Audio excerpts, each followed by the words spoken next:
Hey comic book fans, welcome back to Comic Book Corner 2.0, and fans, you're back with me, Mike Spider Slayer, getting ready to do the countdown, episode number 127. Now this is an abbreviated version this week, guys, as it is the Christmas week, so time is very limited. In fact, this will be the last countdown of the year, as next week I will be bogged down doing videos for Comic Frontline as we're putting together our yearly awards show.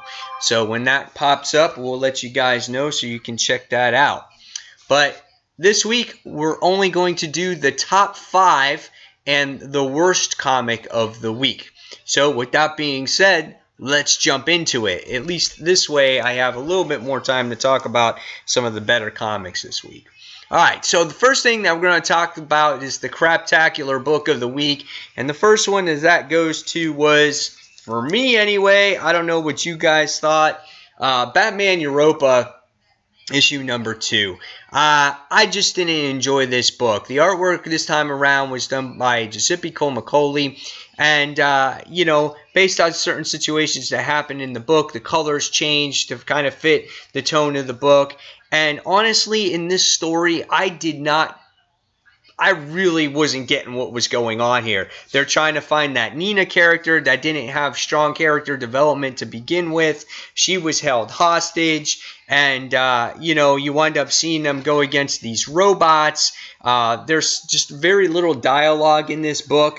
And I wasn't happy with the story whatsoever. Just, again, a lot of miscellaneous fighting for this character, Nina. I think that was her name again. And I wasn't really happy. It was just really dark. I couldn't get into the story. The artwork didn't capture me. I like Comicoli's artwork. He is the artist on Spider-Man. But this just didn't fit me this time around. So I just didn't like it. I didn't like the way Joker was looked at times. And some of the facial expressions were just way too much for me. Especially this right here. I was like, what the hell is going on? And so the only part that got me in this book was the very end, the last page of this book. And when Joker comes to save Batman, because they need each other to survive for this virus to cure themselves before it kills them. And the last dialogue in this page was the best dialogue, and it just basically, just said, he goes, still, even this virus kills us. Well, we'll always have. And Batman's like, don't say it. And he goes, okay, but Batman, I think this is the beginning of a beautiful friendship. So this last page is the only entertaining thing that I found from this book. Otherwise, the story didn't give very much.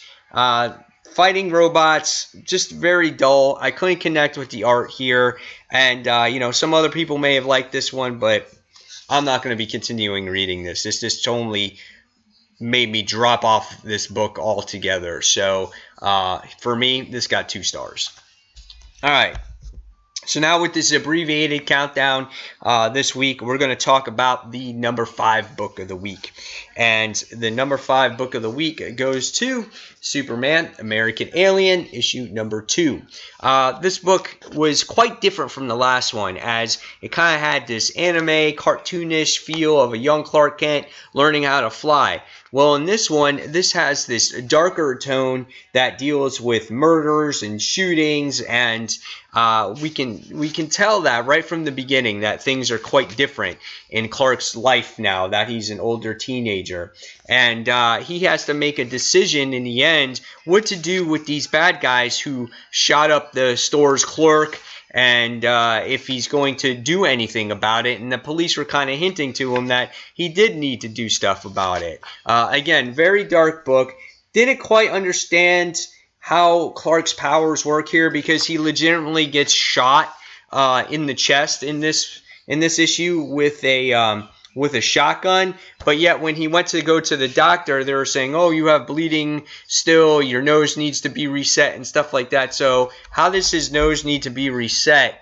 And but how can he survive a shotgun blast into the chest and not being okay? So I kind of didn't get that there. But nevertheless, it was a good story. It had that independent feel to it because of the artwork. Had a nice conversation with with Ma Kent in the end, and overall it was a really pretty cool book. So I enjoyed it there, and this was interesting at the end. This last page there with the Doomsday showing up there. So not sure what that's about there. So after reading this one, I gave this one a 4 out of 5 stars. Same rating I gave issue number 1. All right, next we go on to number 4. And number 4 this week goes to Weird World issue number 1. I really enjoyed the original series with this book, as it had to deal with a barbarian trying to find his way home. His name was Akron. And in this issue, this new volume, it kind of continues off of that. But this time you get this new character, and her name is Becky Rodriguez. And we find out that she's actually in a plane, and the plane crashes in this issue, and she winds up on Weird World. And somehow she now has to get back to Earth. And the kicker to this, though, is that she has her mother's ashes with her, and she's panicking now that she can't get back home in time because that was her mother's wishes.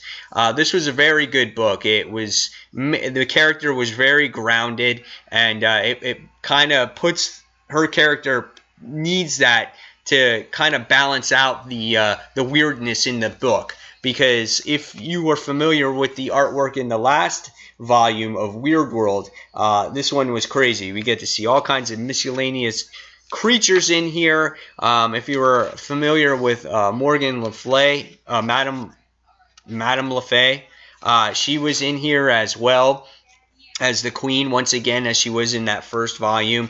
We get to see Becky Rodriguez meet up with a new hero that's in the actual universe. And there's all kinds of action and fighting that goes along with this issue as well. But what really made this book was the main character. And hopefully we get to see her character develop. How does she get back home? What's her quest going to be like? And we find out that her actual mother committed suicide. So in the book, there was really good narration, as she said, this was the second worst day of my life, being that she went on to Weird World. So this issue really impacted me. I really enjoyed it. Good story.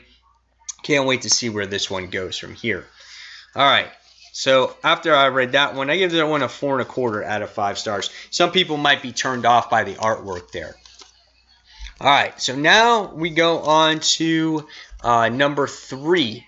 And number 3 this week goes to a book I actually read digitally, and that goes to Huck, issue number 2. I also read issue number 1 of Huck, and Huck number 2 was really, really well done. I love how when I read issue 1, I saw how lighthearted Huck is. He wants to do a good deed for somebody every single day, and he's a real innocent character. He has no hatred in his heart, and that's what I loved about the character so much.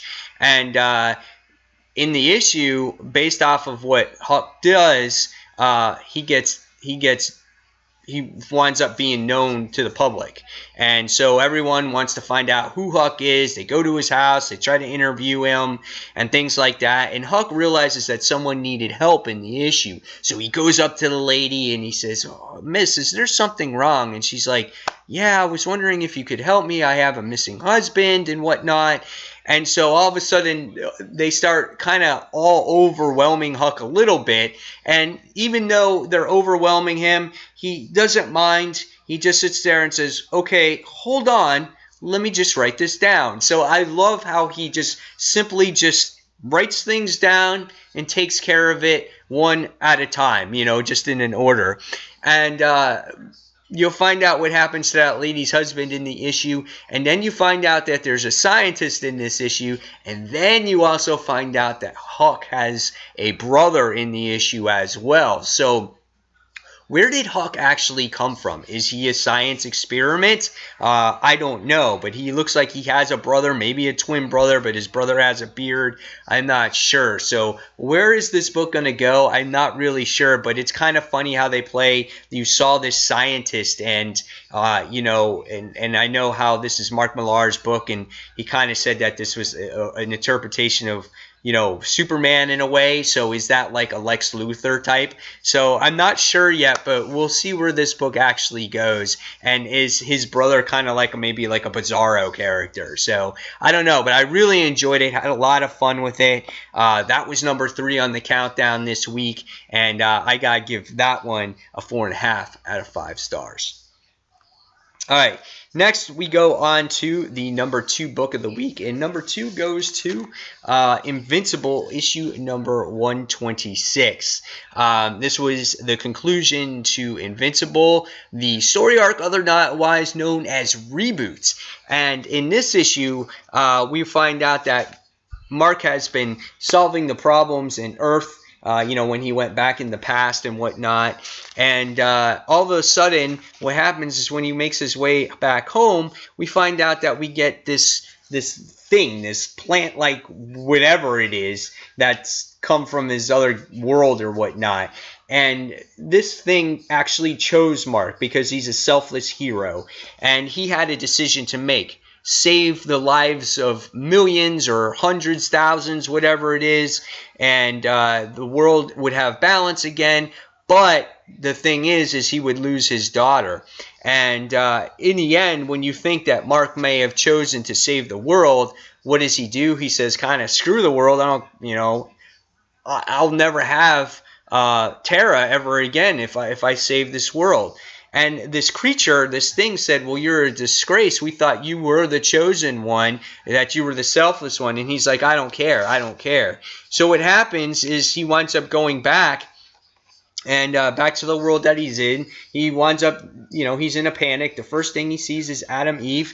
And the next thing you wind up finding out is that his daughter, Tara, is not a little girl anymore. And that's got to be so heart-wrenching to Mark, because the thing is he's missed, his daughter's first words, first tooth loss, first steps, everything, all that stuff. If she's 6 or 7 years old, whatever the case may be, she's lost all that. He's lost all those memories. And I thought that this was an awesome issue. So really, really good. My friend Peter Barker that watches most of my videos on here, he had a theory that this is kind of just like Robert Kirkman poking at One More Day with Mary Jane and Peter and Mephisto about that whole situation, as Peter made one choice and he wound up erasing everything, where it's like Mark makes the choice that you didn't expect the hero to do, and he still has things, but there is a punishment at the end of it. So I thought this was a really really well written book.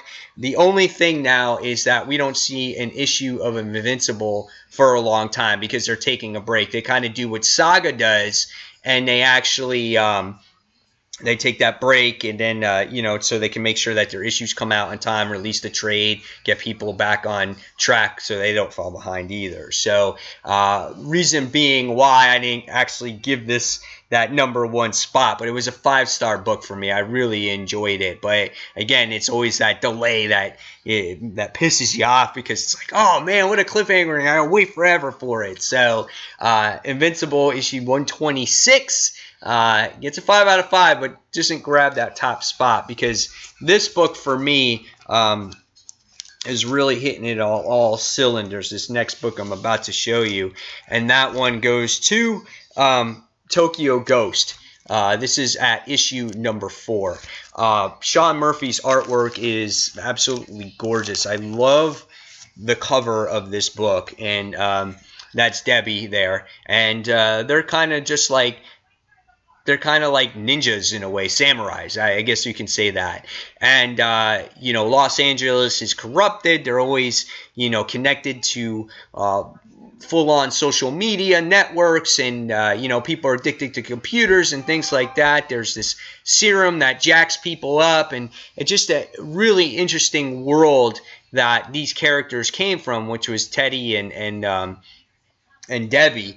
And in this issue, you find out that everything is all hunky-dory. They're living in this world. They were supposed to stop the Overlord. It never came across this Overlord. They're kind of just like blowing it off like nothing is going. because they met this peaceful character. She said she was going to protect them and everything was going to be all good. So I mean, they wind up, you see great character development in the second and third issues of this, where Debbie and Teddy came from, where their backgrounds were, and so it really connects the reader to these actual characters. And in this book, again, you get to see them really enjoying their time with each other as they're connected. They're drug-free. They can appreciate people's time now that they're connecting with each other. And finally, we get to see in this issue a somewhat of a villain. And if you read issue number 2, we wind up seeing that this guy right here kind of recognized these two. He recognized that they were constables from Los Angeles, and he went to go get set refuge in this city as well. And what happens is he starts attacking Teddy and Debbie, because he realizes who they were, and you find out the back history of this guy, how these constables were responsible for killing his kid brother because him and his brother were in a gang and they were doing their job at just trying to protect. But being that, you know, you're living in Los Angeles, you're all jacked up on these drugs and stuff like that. It's just this huge battle that commences between these characters, and you feel the pain and anguish that Teddy and Debbie are going through, and the artwork is absolutely outstanding, the battle. And Teddy just gets beat up. I mean, he gets swords through him. He gets arrows through his chest, and you get to see this whole battle erupting between these gangs and these two characters. You get to see Teddy fall off a waterfall, and it was just a crazy ass issue. I mean, you would have thought that this guy would have gotten killed, and the whole time when you're reading this book as the reader, you're sitting there going, holy crap, what the hell's about to happen? Is he going to die? Is he going to live? Like, what's going to happen?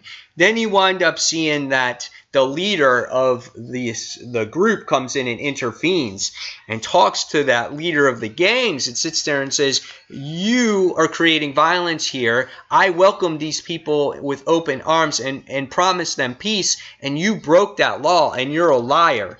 And being that this gang leader wanted revenge so bad that he winds up killing the leader of these samurais and in this town. And she was a healer as well, so she kind of healed Teddy from all his wounds. Crazy ass issue. And being that Teddy is all weak and distraught and just upset and triggered anger and violence once again, he winds up rebooting himself, injecting himself with the drugs that he needed, and he goes back online, and they're like, yeah, you got a job to do. You got to kill those people. So crazy ass issue. Just a really good book in general. When you read issues 2 and 3, there's a lot of dialogue to catch you up on these characters. But the love for each other between Debbie and Teddy it's outstanding. And you want to see these guys survive. You want to see them get better. But then things get screwed up for them because of this asshole that's right here.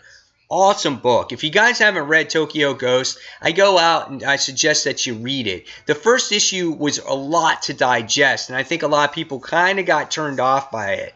But when you read issues 2 and 3, they make up for, that overwhelming dialogue from that first issue. So I definitely go out, buy this. This is done by Rick Remender, and the artwork again is done by Sean Murphy. Fan of his artwork. So when I got done reading this, I was like, wow, what an action-packed issue. 5 out of 5 for me. Gets my top book of the week. And so there you have it, guys. Sorry for the abbreviated countdown. Like I said, lots going on this week, and this will be the last one of the year. We'll return in that first week of January.